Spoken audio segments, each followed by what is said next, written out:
All right, welcome to flipped lesson number 2 here of this school year. We are doing one of my favorite lessons of all time today, solving systems of equations. Now you may think, oh, Mr. Needler, we just did that yesterday. You're right, we did that with 2 variables. As some of you may remember from your algebra days, you think that was so long ago. I remember nothing about that, other than that my face was full of pimples and I liked this boy who doesn't even exist anymore. All these thoughts can race in your head from years and years ago. One of the thoughts that I hope comes racing in your head is you faintly remember how to solve systems of equations in 3 variables. You remember that took forever, and if you made one little error, the whole thing was wrong. It's really a great flipped lesson because we get to review it here on our video, and then tomorrow we'll spend all day just doing maybe one problem, maybe more, probably 2 to 3 problems. Getting through and figuring out if we can get them first try every time. Remember, the key is no decimals. So we didn't finish it up here. I kind of gave it away. Solving systems of equations in 3 variables. So let's finish out our title.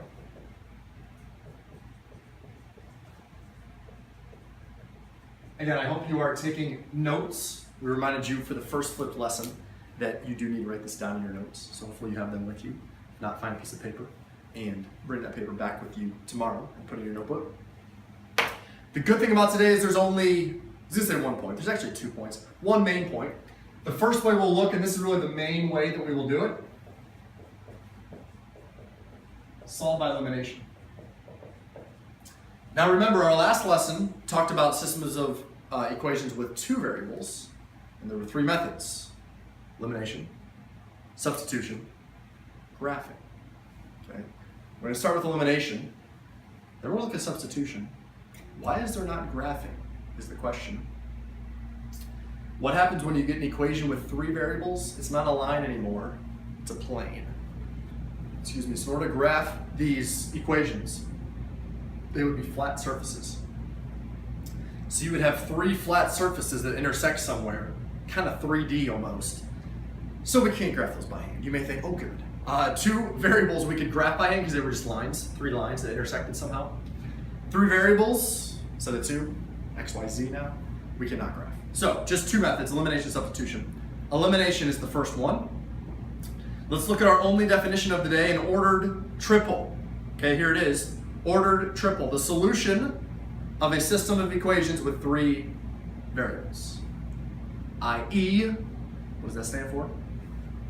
That is x, y, z. And then they give us an example, -8, 2, 1. So an ordered triple is your answer. Remember, last lesson your answer was an ordered pair, x comma y. Now your answer is an ordered triple, x, y, z. Okay, so our only definition of the day, the solution of a system of equations is an ordered triple. Again, a system of equations with 3 variables. Your answer is then an ordered triple, x, y, z. All right, we're ready for our first problem. Get a healthy blue pen. Hopefully my marker will last because this will take some time, but it will be fun. I guarantee it. I guarantee it will be fun, but it will take some time. Solve by elimination. We're not going to write the directions up there. Pretty straightforward. Solve by elimination. Here they are. X minus 2y plus z equals 15. 2x plus 3y minus 3z equals 1. 4x plus 10y, it just keeps going, doesn't it? Minus 5z equals -3. Okay, 1 or 2 notes about what I just wrote up here. First of all, yes, it is in your book, page 73, if you brought your giant book home. So yes, you could just copy it from your book and not watch this video, but there's a plethora of reasons of why you would not want to do that. But you could follow along. We may do it a little bit differently in the book. What else do you notice here? Well, they are giant equations. They have 3 variables. Okay. One of the things I like to do, hopefully you do now as well, by now as a senior, is put a slash through your z because then you can distinguish them from 2's. Especially here, okay, it's going to get crazy. You'll want to keep everything in order. Really the key with solving these, I guarantee you, some of you, if you take your time, can get these all first try. They're really not that hard. You just gotta be really particular. The key is show your work, write big, use lots of paper, okay? It is not a sin to use one sheet of paper for one problem, okay? and just use lots of paper and spread everything out. If you scrunch it all together and skip steps, very easy to get confused. And also very hard for me to then check your work and find your mistake. All right, 3 equations we have to solve for each variable. Where do we start? Doesn't matter. We could pick any variable to solve for first, x, y, or z. But really the first key here is to choose one of these equations to use twice, okay? In order to do that, I'm gonna number them. 1, 2, and 3, okay?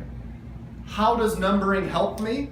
Okay, by numbering them, it now will give you a little bit of an order and make it easier as you start solving and eliminating different variables. Okay, so number them is a great way to start. So now that my equations are numbered, I can pick one to use twice. It really doesn't matter which one you pick twice, but I need to pick one equation to use more than once. For this one, I'm gonna pick the first one because it has less and smaller numbers.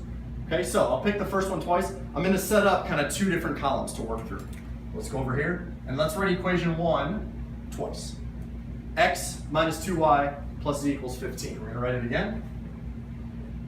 X minus 2y plus z equals 15. I'm gonna take a break here, okay, and I'm just gonna split up 2 different columns. Again, x minus 2y plus z equals 15.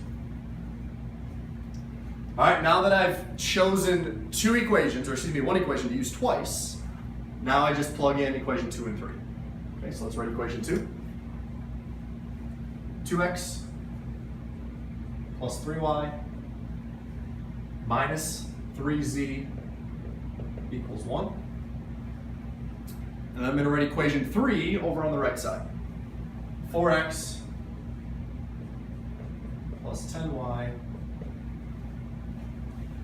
minus 5z equals negative 3.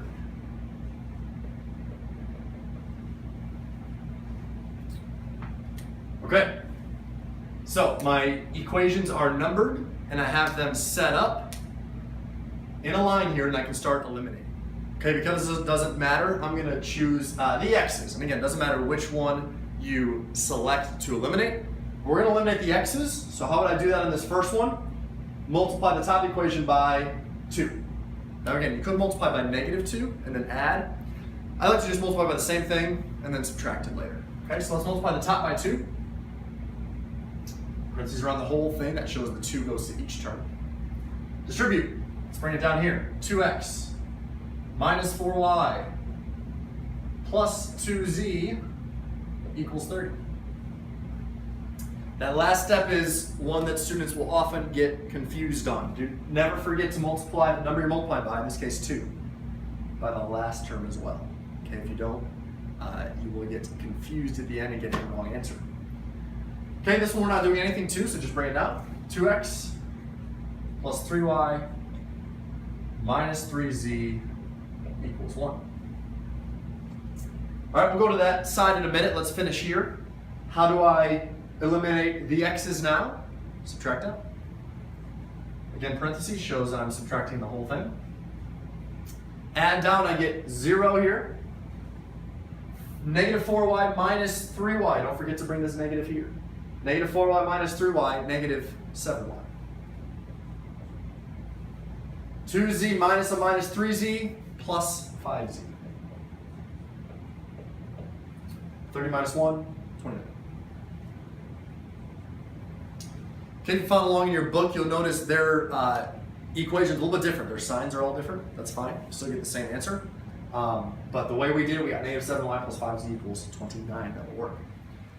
Let's go over to this side. What do we do now? We have to eliminate a variable. Does it matter which one? Yes, because we chose x here to eliminate, we also have to choose x over on that side to eliminate. How would I do that? Easiest way, multiply this whole equation by 4. Okay, let's do it. Let's bring it down. 4 times x is 4x. 4 times negative 2y, negative 8y, plus 4z. 4 times 15. Could do that in our head. For me on a summer day here, it's beautiful outside, it's sunny. Someone just asked me today, why aren't you golfing? And I said, well, I'm here at school doing pre-calculus because I love you all so much. So you're welcome. But can we do that in our head on a summer day? 4 times 15 is 60, I believe. I think that's correct. 4 times 15 is 60. All right, bring down equation 3 now. 4x plus 10y minus 5z equals negative 3. Ready to eliminate x? Subtract down. 4x minus 4x, 0. Negative 8y minus, negative 8y, excuse me, minus 10y, negative 18y. 4z minus a minus 5z. Would you add them? 60 minus a minus 3, positive 63. Okay, we're almost to the end of the first part.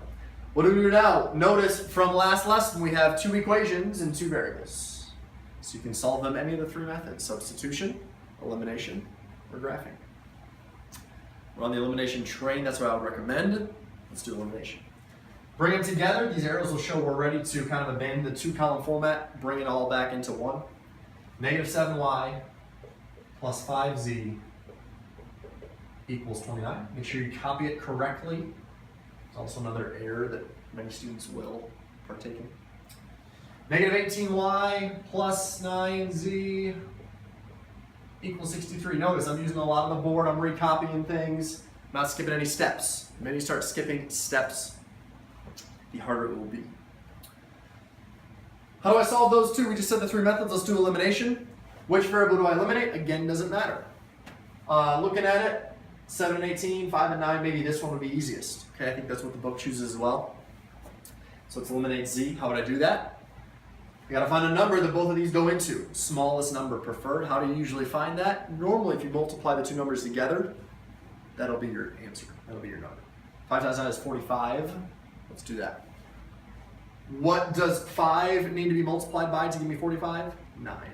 So let's multiply this whole top equation by 9. What about the bottom here? In order to make that a 45, multiply everything by 5. Again, because both of these are positive, you could multiply and make one of them negative and then just add them. Doesn't matter. I like to just do it like this and then subtract. Distribute the 9 and 5. Can we do that in our head on a summer day without a calculator? We'll see. 9 times negative 7y. Let's do it over here. Negative 63y. 9 times 5z plus 45z. 9 times 29. Quick way to do it. 9 times 20. 9 times 2 is 18. 9 times 20 is 180. 9 times 9 is 81. What's 180 plus 81? 261. Multiplying big numbers is not as easy, or it's not as hard as you think. Do it in your head. 5 times negative 18. Negative 90. Why? 5 times 9 is 45 is z. That's what we wanted to happen. Both of these are the same. 5 times 63, again, 5 times 60 is 300. 5 times 3 is 15, 350.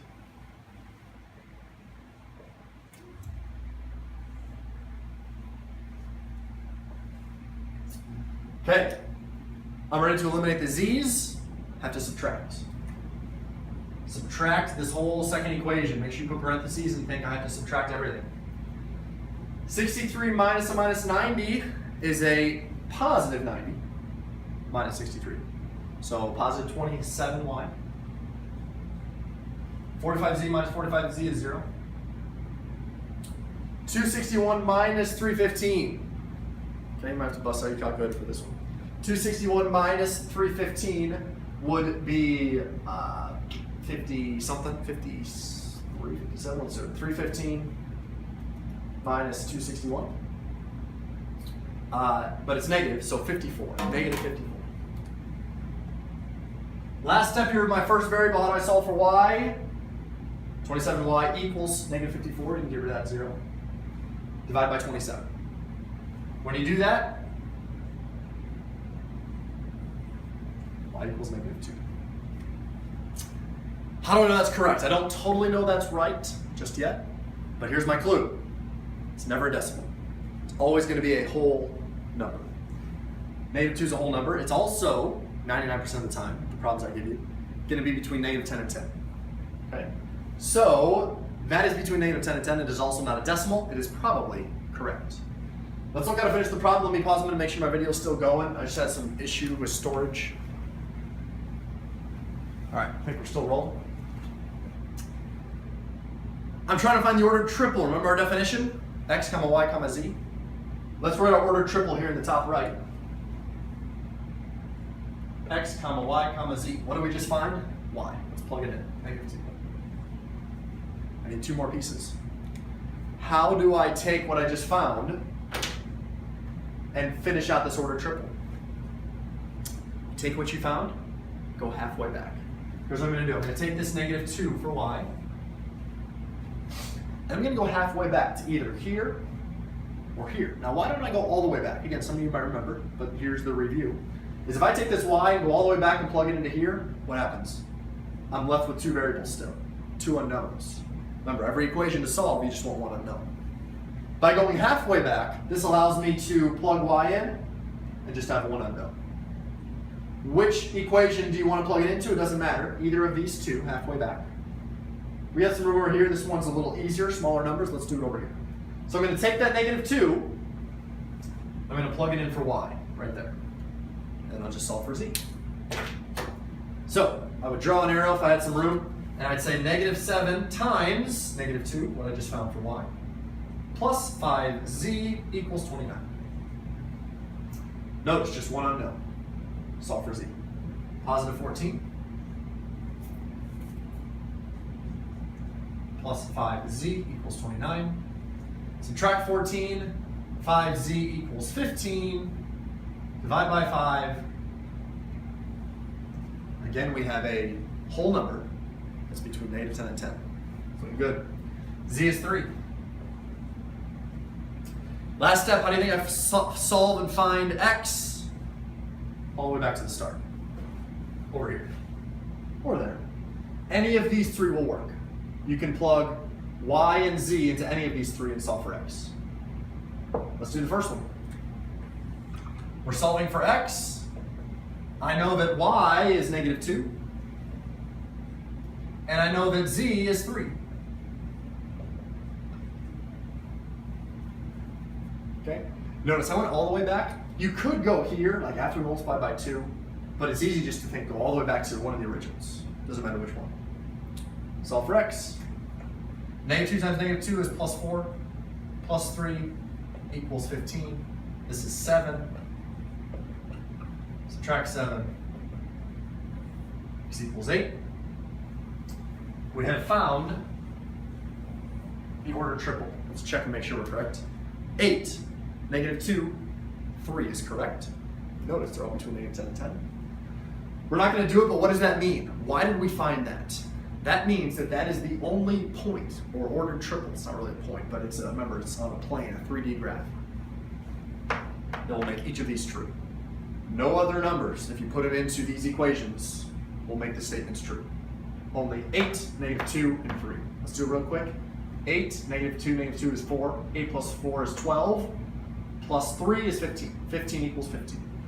The statements are true with that order triple. 8, -2, 3.